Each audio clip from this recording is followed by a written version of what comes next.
Summer is over, but winter isn't quite here, which only means one thing in Ireland, that the weather is changing every feck in 5 minutes and you're liable to get 4 different seasons in one day. But that's pretty normal for Ireland, I suppose. But all this weather does make me realise time is moving on, and I start to wonder, just where is the time going?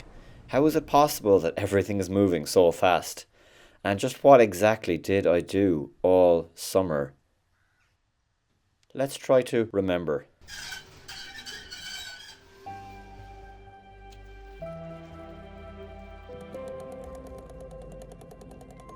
It's a grand day for a cycle, so at least for now, I may as well take advantage of it, as they say.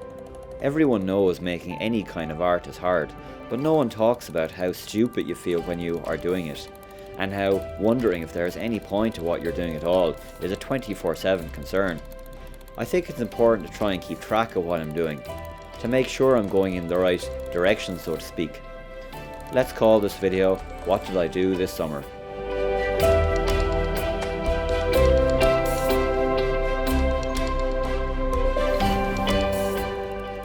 So the main thing I did this summer was I shot and reshot 3 scenes from my feature film. At the end of April, after my teaching work ended, I reshot the separation frame scene from the beginning of the film. This had been hanging over me for a long time, and getting it done was such a relief. If you want to learn more about the making of that scene, click here. Then, over 3 nights in July and August, I finally shot the climax of the film, where the lead character Harry gets attacked and eaten by a giant plant monster. The planning of this was intense, going on for a number of years with a number of different people who came and went on the project, but finally it got done after 2 years of preparation. This was a really fun scene, and I'm genuinely really proud of what we all achieved, and if you want to learn more about the making of that scene, click here.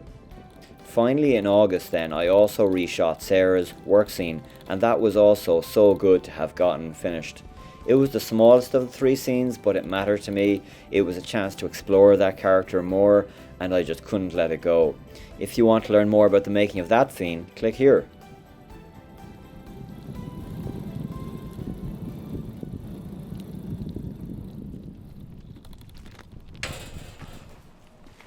Right, so I'm both really proud and really sick of this movie. I'm proud of it because it's been a huge accomplishment just to get it this far. Taking it from the origins of writing in 2020 and 2021 to the shooting of 2022 and 2023, and now just on the precipice of finish this thing in 2024. And that is an accomplishment, and I'm proud of it. But it's frustrating because it's affected, my professional and personal life. I'm not complaining. At the end of the day, I'm going to have a fantastic feature film, and that's a bonus. But it just has been a drag and very difficult pushing this thing up the hill. And when it's going good and when I'm shooting it, I feel amazing. And this summer has given the film an amazing burst of energy with those 3 scenes.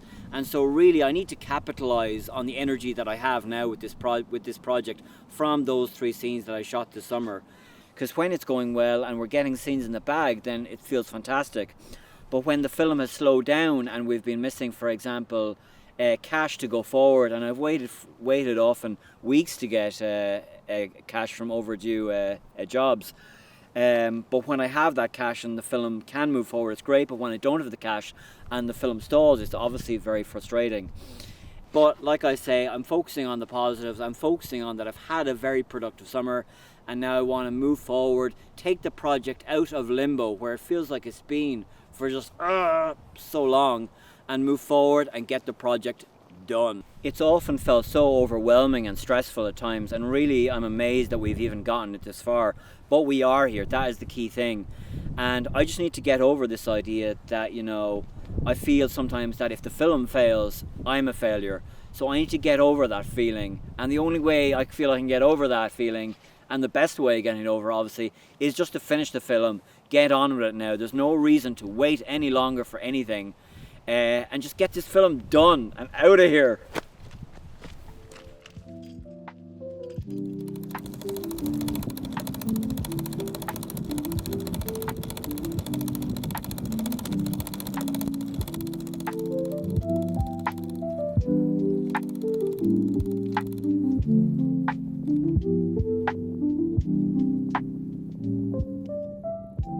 This summer I also finally shared my kids' YouTube animation series Spark Learning.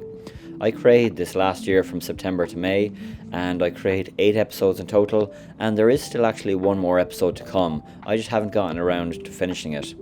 It's a learning series for kids, so episodes range from topics such as learning the names of the planets, an underwater adventure, learning opposite words, and discovering the animals in our back garden.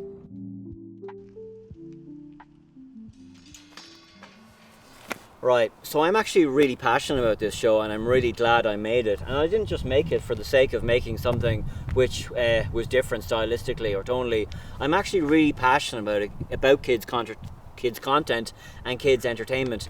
I remember me and my sisters, we used to put on puppet shows and film them with our camcorder, and you know, it comes from that. So I was hoping to monetize this over the summer. Unfortunately, that isn't really going to happen now.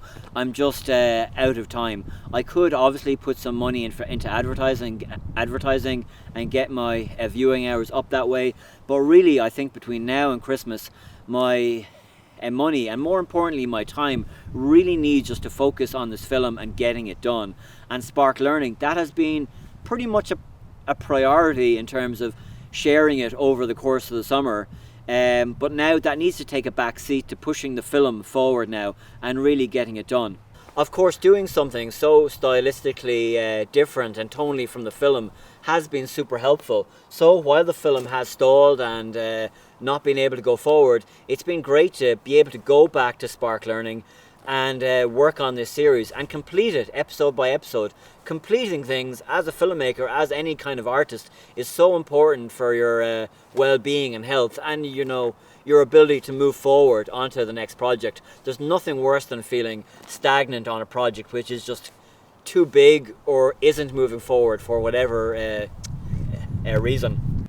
I think what I can do with this project now is more do some kind of market research with this channel and with this series. So I need to show it to more kids. Basically my target market is like 4 to 8 year olds, so I really need to find more kids which sounds terrible, but I need to find more kids and show it to them. I've only shown it to one kid so far, and his reaction was that it made him want to barf out of his eyes. So I need to find more kids, more open-minded kids, share it with them, show it with them, get their opinion of it, and you know, hopefully come back to that certainly after Christmas and probably sometime in the middle of 2025. So we'll just have to see what happens with that, but I'm super proud of what I've made so far. Okay.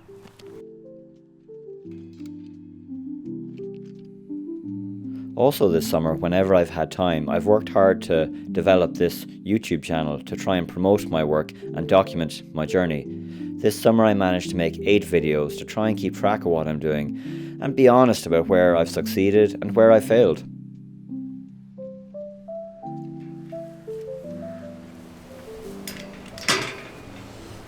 Right, so I've really enjoyed working on this channel and making these videos by practicing my camera skills, by practicing my editing skills, and by practicing my sound recording skills and my Photoshop skills. Those are all essential things, so hopefully by using them again and again and again in small kind of content form like that we're doing on the channel, hopefully that'll make me a better filmmaker. So when I'm doing longer form content like the films, I'll have built up enough of those small kind of skills that they can pay off on the big projects. It's been said before, and I'll say it again, that YouTube is like a gym for filmmakers, and I love that idea. It's something I've tried to practice, and it's something I really believe in. The other thing that's great about this channel is that it allows me to create a space where I can create some awareness of the film. The channel is basically a kind of long game approach where over time, over a number of videos, I can create an awareness of all the work, all the time, all the energy that's gone into making the film, and build up an awareness and interest and curiosity in the film so that when it comes out, people want to see it. Of course, the other side of it is that people might become oversaturated with the film and they might find me so annoying that they just hate the idea of going to see the film. But I guess for the moment at least, that's a risk I'm willing to take. Things are changing so fast with the industry in terms of where we are and the equipment we're using, that to have a space where I can talk about the struggles that I'm having, what other people are doing, and that we can hopefully collaborate and talk in the comments. That's really important to me, and I think it's really important for all of us as filmmakers to talk to each other, keep communicating, find out what's working and what's not working, because we're all trying to do the same thing, make something great with very little resources in terms of money and time and space. So to have a space where we can talk about that is vital and exciting. And I honestly believe there's never been a better time to be an independent filmmaker.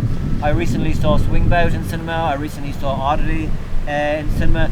Two amazing, fantastic, pretty much kind of independent filmmakers, even the independent films, even though I know Oddity has some funding from Shudder. But you know, it's exciting, things are changing. YouTube is a key part of that, I think. And yeah, so it's exciting. Let's keep making films, keep talking, keep having the discussion, keep making content, and just see where it goes in 2025. Okay, cool.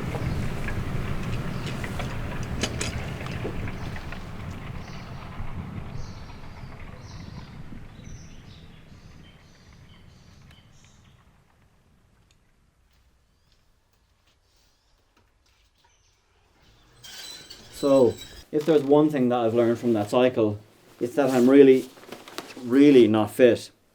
But if there's a second thing that I've learned, it's that I've got to remember when I'm feeling frustrated about projects or when I feel that maybe my skill level isn't up where I want it to be or where I think it should be, I've got to remember, you know, that filmmaking is a bit like cycling a bike. You know, you're not going to learn how to cycle a bike by staring at a bike. And you're not going to learn how to make a film by watching a load of movies. You've got to make a load of movies. You've got to cycle the bike a lot. You've got to be willing to fail and fall over and make some projects which don't come together before anything you do in life pays off. And you know, you just got to trust that day by day, week by week, month by month, the things you're serious about will get done eventually. You just got to, you know, do the work and trust yourself.